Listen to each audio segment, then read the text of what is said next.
Hi, Monica King here. Well, I just put away some bees that I did a removal from underneath a shed floor in Tucson last night, and it's kind of, normally I try to put the bees, reintroduce the bees and their brood all in the same night, but I was tired and my neck's been hurting me, and I knew Dan needed to get up around 3:30 or whatever, and I'm just did the lazy beekeeper last night. So, but it gave me opportunity to show you one of the ways that I put the bees away. So the bees are in the vacuum box, which is basically just an empty Langstroth. And then I wired the brood in using large rubber bands into the empty frames. Usually what I do is I try to do that at night. And then what I do is I put a cover that has a screened, one of those metal gates, the entrance gates. I usually have one on the top and one on the Langstroth side, so that I could use it as an entrance. And then I can put it as the queen excluder entrance so that the queen can't get out, but the workers can start working. Or I could just turn it completely to where it's just for breathing and no bees can get in or out. So I actually like that way to do it, and it works really great. So I've got the cover that's on top, and I put the brood inside. I already, all in the same night, I remove the brood, wire it into the combs or rubber band it into the combs, and then I set it in and I fill what's missing up with, if I have some drawn comb frames, I try to use those. If not, I fill it up with some foundation on the outside, and then I put the cover on, and then I take my vacuum box, I flip it over to where it's the slide outside. I set the brood on top of the vacuum box.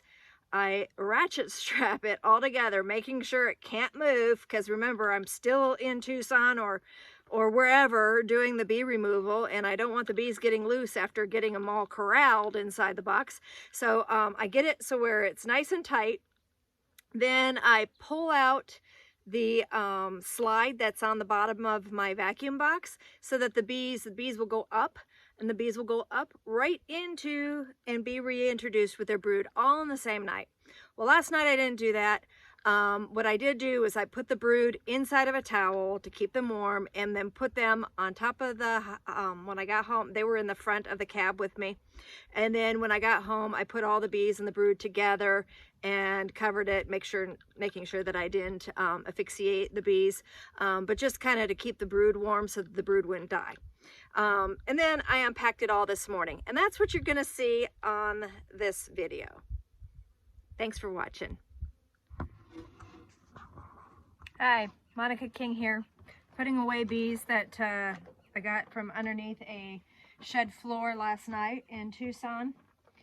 And I save empty frames, like this old, really old empty frame doesn't have really great integrity left for like going through an extractor or anything like that. It would probably break.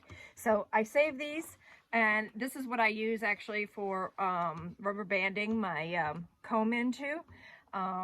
These are really large, heavy-duty rubber bands that I buy by the pound, 10 pounds at a time. But anyway, so what I do is, nice dark comb is easy to just wire right in. Of course, you want to have the way you remove the comb from the hive needs to be up. The upside needs to be up.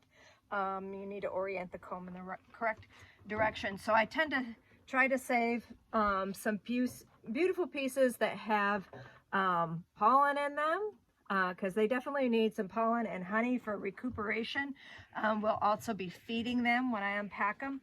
I use all kinds of different, like I bought these frames from a friend who was moving, and he was using foundation less, so it works perfect for cutouts. You don't have to have the fancy frames for doing the cutouts. And so I'm just basically giving them a few more pieces of honey and pollen. I did note that this hive does have varroa, so after they have had sufficient time to recuperate, they will have to be treated. I haven't seen anything other than seeing the actual mites on the larva inside the brood. So yeah, they're not resistant, they're just more mite tolerant. And so this was a very healthy hive, had some beautiful comb in it, nice white, brand new, but they also had mites. So we're gonna put them away this morning and hopefully we'll find the queen. So I got a bunch of, I've got 2, 4, 6, I have 7 frames of comb wired up and ready to put them in their hive. I'm putting comb away from a bee removal here in southern Arizona. This is an Africanized hybrid feral hive, and as I'm putting the comb away, noted they have a little varroa in there.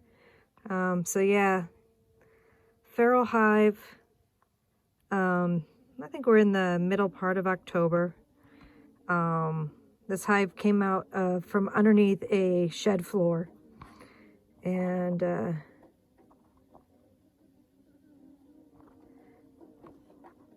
it is. Look at how big that thing is. No wonder they do so much destruction. Gosh, make sure to check and treat your hives. I hate those things. Okay, getting ready to release the bees. Okay, so you can see the frames that have rubber bands on them are their original comb from the hive. And then this one here is a drawn comb that I had. So that while the bees are busy cleaning up the damage that I did, the queen can clean this one up too, and the queen can start laying, help settle them in a little faster. So that is ready. I also have a little bit of sugar syrup and some protein patty ready to go. And so I'm gonna drop my queen excluder on the top and dump the bees out and try to find the queen. Sometimes most of the time, I try to do this all at night and reintroduce everybody all at the same time. I was kind of lazy last night. I was tired. Usually I'll go ahead and put all the brood together and get them all done. But this time I decided to do it this morning so that I could actually get some better film. And oh, like right there she is. Walking through. Make way for the girl. Sometimes there's more than one. So I always double check. So what I'm going to do is put the queen inside the box so I know she's there. I have to relocate her here. But as you can tell, I mean, it's a good number of bees. Got those, all these down here, and all those still in the box. So I'll put this queen in the box and continue to look for another one just in case. There she is. She's walking around.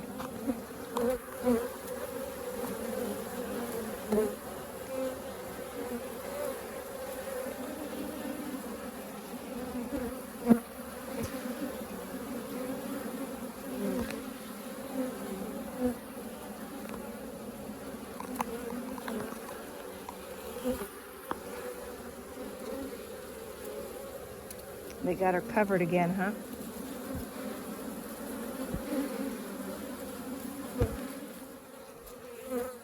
Okay, they're starting to settle in. I see them, they're starting to work on their protein patty. And now for their syrup.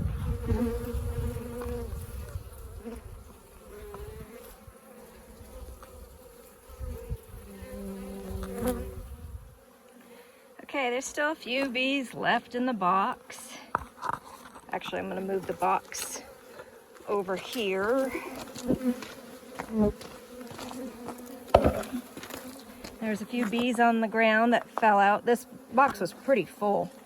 Some bees on the ground that fell out, and as the sun warms them up, they'll start becoming more active and make their way into the box where their mama is. I only found one queen, so that's good, and gave them a little sugar syrup, not much, just a little something to set them in. We do have a little bit of a flow going on, and I gave them quite a few honey and pollen frames. Of course, I put their brood all in the brood's all in the center, and then the honey and pollen frames are on the outside. Got that all taken care of. As you can see, all the bees are starting to realize where the entrance is, and they're moving their way in there. Later today, I'll come and probably reduce that entrance a little bit, probably down to a 1 or 2 bee body.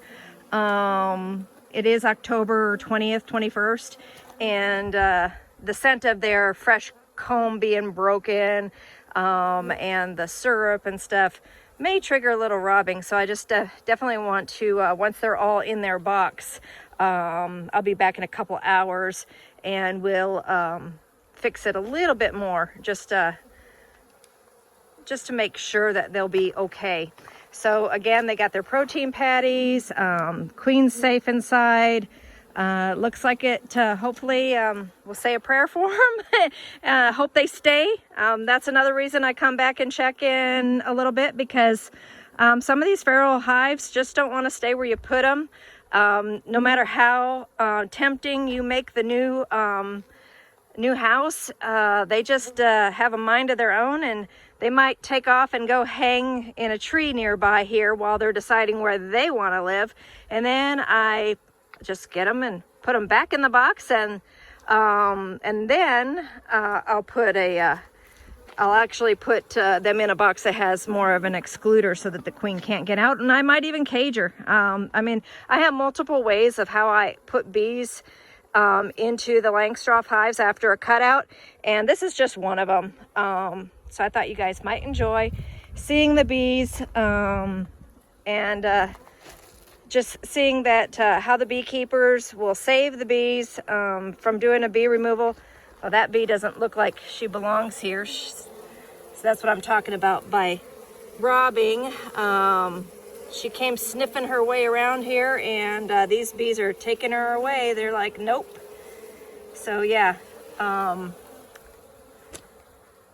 just want to make sure that everybody's gonna be safe. Now that they're figured, these bees down here aren't warm enough yet. They haven't figured it out and stuff. So, but yeah, we'll reduce that. The entrance right now, I believe, is about 2.5 to 3 inches. I am going to reduce that. Okay, last but not least, got a time to clean up. I've got honey all up in the hose and stuff, and so we've got to go clean the hose, and then we've got to clean all the tools. We've got 2 5-gallon buckets full of comb that we need to sort through.